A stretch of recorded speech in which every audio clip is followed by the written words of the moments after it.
Chapter 1: An injured lion still wants to roar. The penguin can be perceived in many different ways, just like me. Some days I'm like the penguin when they're with their children, sweet, quiet, and gentle. Other days I'm the penguin when it's fighting their own kind.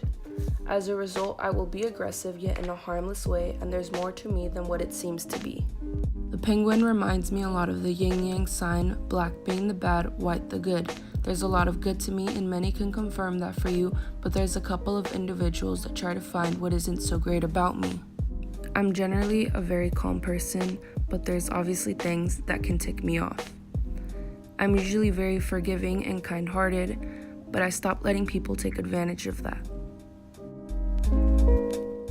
Chapter 4: The Parent Lottery. Getting support from my family is never easy for me. I have a lot of weird ideas majority of the time, and my parents don't always like that. Therefore, I've learned to just do it to make myself proud because I know that I can't make everyone around me happy. Now, I'm not bashing on my parents because there have been times where they have given me the most support that they possibly could.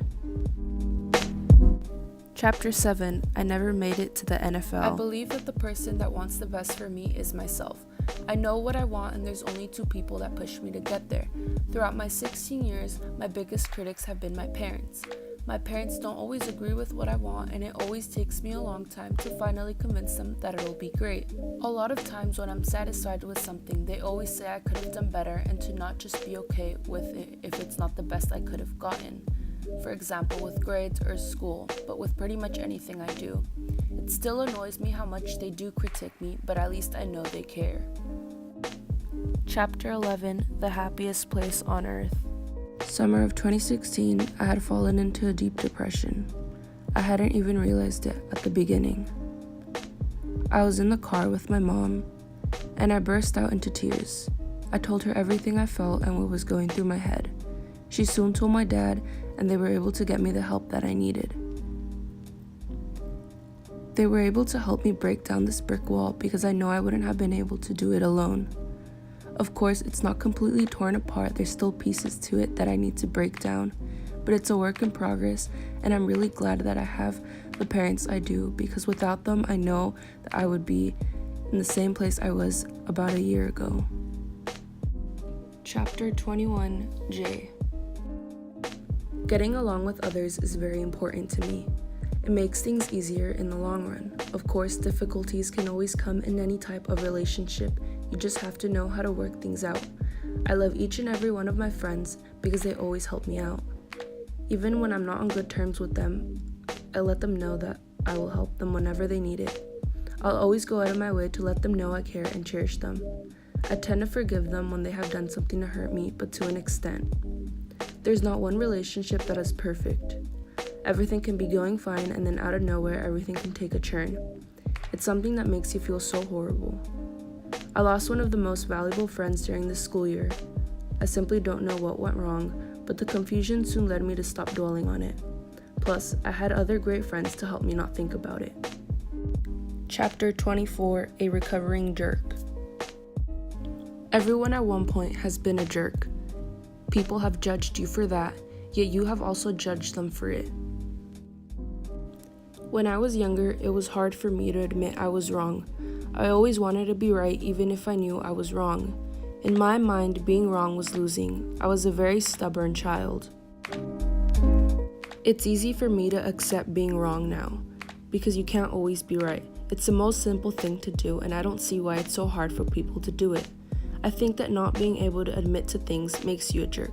That's why I'm so glad that I have grown as a person and can admit to my mistakes. If you don't admit to them, then you're just making bigger issues for yourself. Chapter 28: Dream Big. Adults can be pretty strict, especially when they're your own parents. If I could say anything to parents, it would be to just let your kids experience as much as possible. They'll never get to have these teen years again, and as time goes by, their responsibilities only get bigger. Soon enough, they won't even have time to think about anything but their families and jobs. Chapter 53: Never Give Up. This year, my biggest difficulty was trying my hardest to remain positive. Even when really bad things happened, I still managed to do that. But the person that helped me to maintain that positivity throughout this year was definitely Mark Anthony.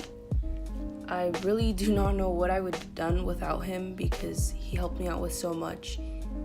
Him and I got really close this year, and I told him things I usually wouldn't share with other people. And he respected them and managed to keep me happy throughout the year. So I'd like to thank him for that. Chapter 56, Tigger or Eeyore. I see myself more as a Tigger, simply because I always try to make the others around me smile and laugh. I find positive things to whatever could be happening, even if deep down inside I'm still sad about the whole situation.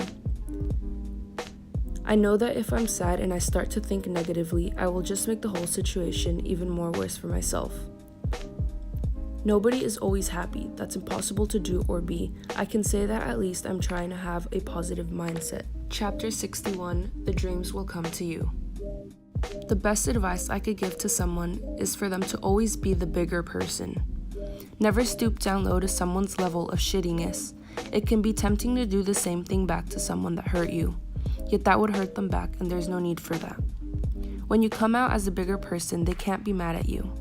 Them knowing that you didn't do anything wrong only gets them more unsettled and frustrated. Therefore, you do nothing, and they're still thinking about the whole situation while you're being mature and calm. My main point is to just be the best version of yourself. Don't do something just to get back at someone. That only makes you equally as awful. My ex.